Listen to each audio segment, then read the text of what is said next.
Hey guys, AZT here with day 23 of VEDIS, and I'm going to do something a little different today.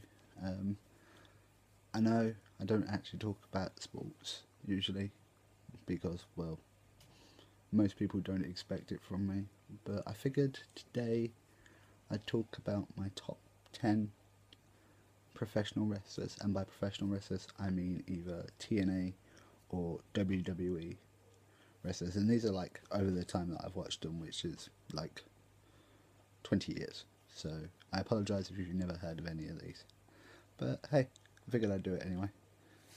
In no particular order, number 1, WWE Superstar slash professional wrestler slash sports entertainer, The Undertaker.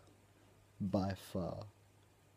I mean, I've seen him enter so many times, it's unbelievable. But up until this year's WrestleMania, which was ruined, and I hate it, and I could do a whole other rant video about that, so maybe at some point later. But yeah, no, he's always been like a guy who shocks me, and literally like his entrances at WrestleManias used to put the back hairs on the back of my neck stand on end, and the hairs on my arms just freak out. I've always loved him as a superstar. I do think he got a bum rap at WrestleMania 30. Yes, I'm not kidding or changing that. I do think, but no. So yeah, although I usually say no particular order, he is definitely always going to be my number 1. Number 2, former Ring of Honor superstar and current TNA performer, Samoa Joe. Yes, I said Samoa Joe. The guy is scary and awesome and brilliant. And it's just, you look at him as a big guy and you think that like everything's about him on power, but he's really agile, which is absolutely amazing. And so yeah, he's like number 2 on my list. So there we go. Number 3 was Triple H. Triple H, Hunter Hearst Helmsley, terrorizing in WCW. Yes, he was in WCW. Paul Levesque as a person. I just think all round he's great. Like, he's got such a commanding and shocking presence about him that you just can't help but admire and have to take that step back and go, holy shit, this guy's something. And the fact, I don't agree with how he chooses what superstars he hires or his politics or anything like that, but as an in-ring competitor, I really believe he is like he will be like recognised as one of the greatest sports entertainers of all time. Number 4 is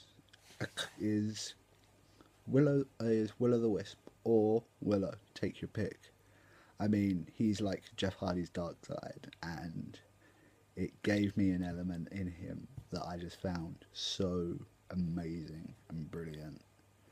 So I was just like, oh my gosh, this guy really is something awesome, and he's just crazy, and I love it.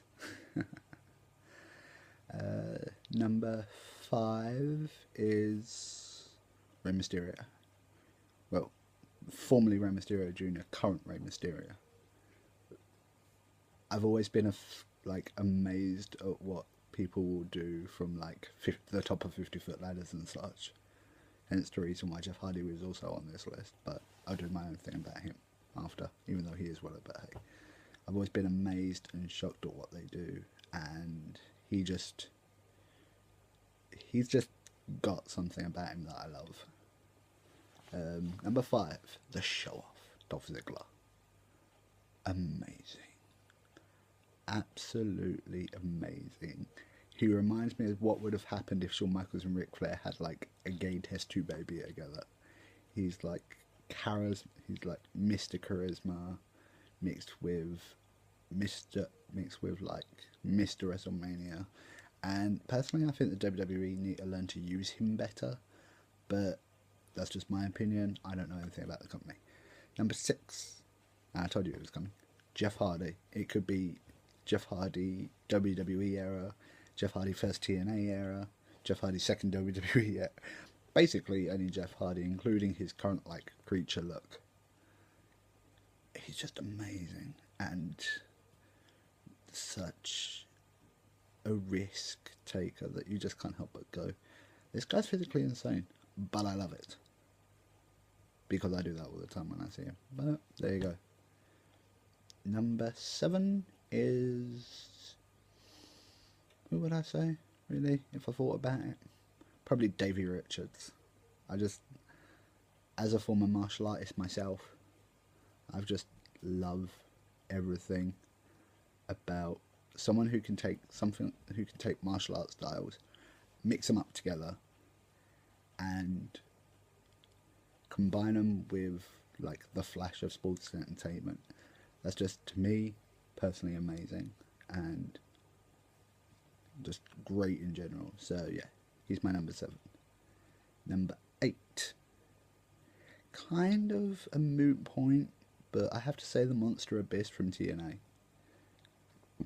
I don't like the fact that they've turned him into a jobber, basically.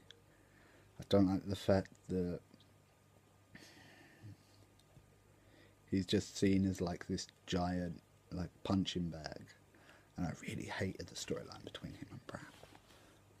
And yeah, no. That, and he's actually a genuinely nice person. I've had the opportunity to meet him before, and he's just all round like an awesome badass. So there you go. Number 9, a cowboy, James Storm. But not beer money, not like the whole lone cowboy bit, but I like this new thing, this like leader of the revolution, and the fact that he's basically doing what I've said needed to be done, which is a lot of who he works with are the X Division superstars, and I just think it's incredible and amazing. And yes, I know he's ripping off Bray Wyatt, who's ripping off of who's ripped off of Charles Manson, but he's just incredible and awesome, and just yeah, definitely deserves to make my list. And number 10, last one to round off this list, John Cena. No, I'm totally kidding. I hate John Cena. Yeah, there you go. I said it. Pro wrestling fans, come at me. No. But number 10 for this list has to probably go to probably one of the most underrated superstars in history, even though he's like one of the biggest. Edge, Adam Copeland. It's just, there's something about his blatant arrogance and manipulation that just made him, for me personally, one of the greats. Tragically, yes, as we all know, well, as you may not know, because none of my subscribers watch wrestling, but anyone who catches this will. Obviously, his like triple neck surgery shortened his career to the point where he couldn't participate anymore. But even before then, he was like always going to be a Hall of Famer in my opinion. And yeah, he was awesome. Anyway, guys, I am actually like falling asleep recording this, so I'm sorry if I sound like laggy or like or whatever. But it is like 1:30 in the morning, so I think I'm right. Anyway, guys, love you. See you tomorrow. Bye.